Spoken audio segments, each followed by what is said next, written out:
आज हम जानेंगे दिल्ली कॉन्स्पिरेंसी 1912 के बारे में, जो भारतीय क्रांतिकारियों में एक साहसिक प्रयास था। और एक जानेंगे हम इंका सभ्यता, इंका एम्पायर के बारे में। तो देखते हैं। और ये हमारा प्रीवियस ईयर क्वेश्चन भी है और साथ में हमारा कॉन्सेप्ट भी क्लियर हो जाएगा, क्योंकि मुझे यही सही तरीका लगता है कि प्रीवियस ईयर क्वेश्चन की भी रिवीजन होती रहे और हमें इंपॉर्टेंट कॉन्सेप्ट भी हमारे क्लियर होते रहे। तो क्वेश्चन था हमारे पास, which of the following was the language of the Inca people of Peru. ये पेरू की जो लोगों की लैंग्वेज क्या थी, तो वो ऑप्शन थे हमारे पास। तो ऑप्शन है हमारे पास सुजको, कालमिकक, टीपोचैकाली और क्योचुआ। तो राइट आंसर तो ऐसा है क्योचुआ, जो वहाँ की लैंग्वेज थी, official language of the Inca empire की ऑफिशियल लैंग्वेज है। तो अगर हम आज देखें तो वहाँ पे even today, millions of people in Peru, Bolivia, Ecuador and nearby region speaking, और जो रीजन नॉर्मली जो नियर भी बोलते हैं वो क्वेचुआ। तो ये लैंग्वेजेस वहाँ पर अब यूज़ हो रही हैं। तो द इंको जो एम्पायर है वो द लार्जेस्ट एम्पायर था ये प्री कोलंबिया अमेरिका का। इसकी कैपिटल थी जो कुस्को। प्रेजेंट डे में जो वहाँ पे कंट्रीज़ हैं वो हैं मेनली पेरू और parts of Ecuador, Bolivia, Chile, Argentina, Colombia. तो ये सब इस समय की वहाँ प्रेजेंट कंट्रीज़ हैं। ऑफिशियल लैंग्वेज जैसे हमने पढ़ा है क्वेचुआ। और टाइम पीरियड था जो उन्होंने वहाँ राज किया, जो इंका एम्पायर ने वहाँ पे राज किया, वो था अराउंड 1439 से लेकर 1533 तक। और जो फाउंडर थे इसके वो थे पंचकुटी।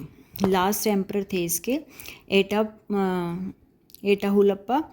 और जो फिर वहाँ पे जो विजेता प्राप्त कर ली थी, जो जीत मतलब कि बाद में इनका 1533 तक राज्य रहा था। उसके बाद जो स्पेनिश जो कॉन्क्विस्टर थे उन्होंने वहाँ पे विजय प्राप्त कर ली थी, फ्रांसिस्को पिजारो ने इन 1533 में। ठीक है।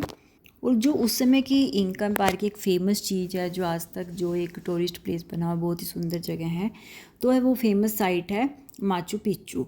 तो और ये एक्सपेंडेड द इंका एम्पायर, जो ये राजा थे पंचकोटी, तो इन्होंने इस राज्य को काफ़ी विस्तार किया था और कंस्ट्रक्ट किया था। सक्से हवामान एक जगह है, वो भी बड़ी सुंदर इन्होंने बनाई हुई है, वो इन्होंने कंस्ट्रक्ट की थी। और इन्होंने अपने राज्य की काफ़ी रिफॉर्म्स भी किया, प्रशासन का काफ़ी विस्तार किया।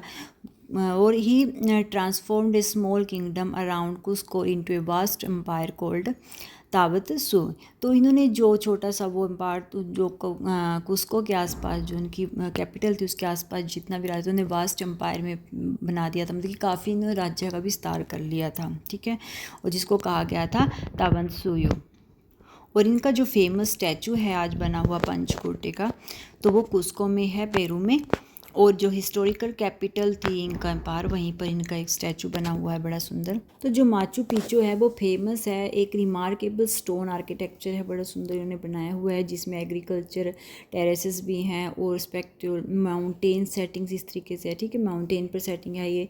और ये सबसे पहले जो अटेंशन दी थी वो 1911 में हिराम बिंघम थर्ड द्वारा दी गई थी, जो कि एक अमेरिकन एकेडमिक एक्सप्लोरर थे, पॉलिटिशियन से। इससे पहले ये जगह अननोन थी, किसी को इसके बारे में नहीं पता था, लेकिन आज यहाँ पे लोग देखने आते हैं, घूमने आते हैं। बहुत ही सुंदर जगह इन्होंने बनाई हुई है ये।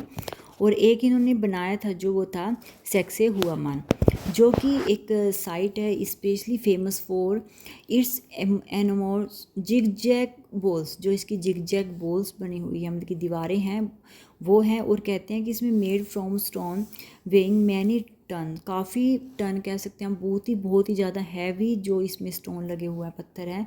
और fitted so precisely that even a knife blade can not easily fit between them.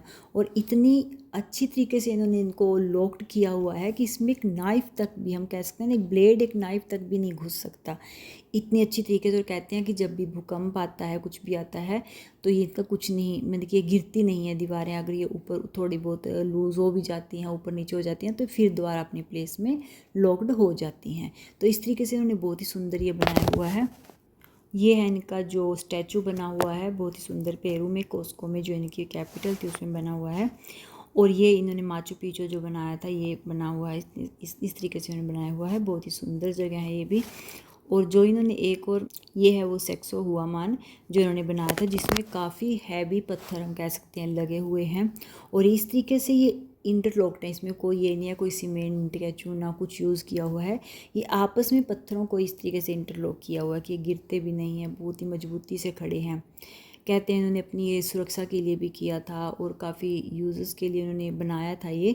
और जब कहते हैं फिर वो जब आक्रमण किया गया इन पे फ्रांसिस्को द्वारा जो भी, तो उस समय इनको काफ़ी हेल्प मिली थी इसमें छुपने के लिए या फिर कह सकते हैं रक्षा करने में। ठीक है, नेक्स्ट हमारे पास क्वेश्चन है, who among the following was not sentences to death in the Delhi conspiracy case of 1912। जो दिल्ली में जो कॉन्स्पिरेंसी जो घटना हुई थी कि 1912 में, तो उसमें किसको सज़ा नहीं दी गई थी।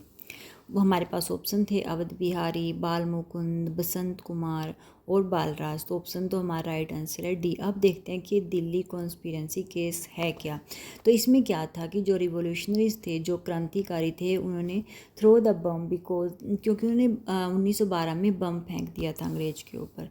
क्यों फेंका था वो देखते हैं। Protest British colonial rule in India, oppose the transfer of the British capital from Kolkata to Delhi in 1911। तो जो ये ब्रिटिश थे ये कैपिटल को शिफ्ट कर रहे थे दिल्ली, कलकत्ता से ये दिल्ली को अपनी कैपिटल बना रहे थे। तो लोग इसके जो क्रांतिकारी थे वो इसके विरुद्ध थे, which they viewed as a symbol of stranger British control. तो जिससे वो उनका व्यू था कि ये सिंबल था कि जो ब्रिटिश कंट्रोल वहाँ पे ज़्यादा हो जाएगा, स्ट्रॉन्गर हो जाएगा, मजबूत हो जाएगा। तो वो उसके खिलाफ थे कि दिल्ली में शिफ्ट नहीं होनी चाहिए इनकी कैपिटल। तो फिर ऑन कहते हैं कि 23 दिसंबर 1912 में क्या हुआ कि जब लॉर्ड हार्डिंस थे जो वो दिल्ली में एंटर्ड हुए, एलिफेंट के ऊपर बैठे थे वो, तो उस समय तो क्या किया था इन्होंने, बम को उसके ऊपर फेंक दिया था। वो उस समय वहाँ के उस समय यहाँ दिल्ली के यहाँ पे वाइसराय थे ब्रिटिश रूल के ये हार्डिन। तो हार्डिंस तो सीरियसली इंजर्ड हो गए, लेकिन वो बच गए थे, मतलब कि उनकी मृत्यु नहीं हुई, वो बच गए थे, इंजर्ड हो गए थे, लेकिन जो उसके अटेंडेंट थे वो मारा गया था इसमें। तो जो अटैक किया गया था वो प्लान किया था क्रांतिकारियों ने, जिसमें कि रास बिहारी बोस थे, इनको इंक्लूड होकर इन्होंने इकट्ठे प्लान किया था। और जो बम फेंका गया था वो बसंत कुमार विश्वास द्वारा फेंका गया था। तो उसके बाद इनको पकड़ लिया गया था। तो जो डेथ मृत्यु दंड दिया गया था वो थे मास्टर अमीर चंद को, अवध बिहारी को, भाई बालमुकुंद को और बसंत कुमार विश्वास को, भाई बालमुकुंद को। ठीक है, तो इनको तो डेथ दे गई थी। तो जो मास्टर अमीर चंद, अवध बिहारी, भाई बालमुकुंद, बसंत कुमार विश्वास, इनको मृत्युदंड दे दिया गया था। बलराज भल्ला थे, उनको जेल में डाल दिया गया था, डेथ नहीं दी गई थी, मृत्युदंड नहीं दिया गया था। रास बिहारी बोस भी थे, तो उनको पकड़ा नहीं गया था, वो जापान भाग गए थे, मृत्युदंड इनको भी नहीं मिला था। लेकिन हमारे क्वेश्चन के अकॉर्डिंग क्योंकि ये पकड़े गए थे, बालराज भल्ला जो पकड़े गए थे उनको मृत्युदंड नहीं दिया गया था, इनको जेल में डाला गया था।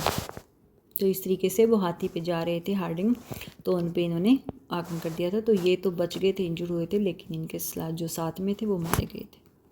तो नोट्स अच्छे लगे तो लाइक कर देना, subscribe. Thank you for watching my video.